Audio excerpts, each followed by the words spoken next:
ফজল করিম আমাদের one of the advisers, উনি বাংলাদেশের যে মেট্রো রেল, যেটাতে মানুষ চলে, জনসাধারণ, নিম্নবিত্ত থেকে শুরু করে মধ্যবিত্ত বা নিম্নবিত্ত মধ্যবিত্তের মাঝখানে বা তার উপরে মেট্রো রেল ইউজ করে যারা, তাদের মেট্রো 1 বছর ধরে ইউজ করতে পারার কথা না, প্রচুর টাকা খরচ হওয়ার কথা, আর বলে দিচ্ছিল যে দুর্নীতি হবে, অনেক কি হবে, তারপর হয়তো মেট্রো রেল ফিক্স হবে, অনেক টাইম লাগবে।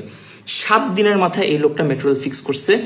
এই যে মেট্রো রেল দেশের সম্পদ, দেশের মানুষের টাকা দিয়ে যে মেট্রো রেলটা বানানো, দেশের মানুষই এটা সুবিধা এখন ভোগ করতে পারতেছে উনার জন্য, উনি দেশের সম্পদ। যেই 17 বছরের ছেলে সাকিব আল হাসানের জার্সি পরে জেলে গেছে, 7 দিনের রিমান্ড খাচ্ছে একজন মাইনর হিসেবে দেশের জন্য, ওই ছেলেটা একটা দেশের সম্পদ।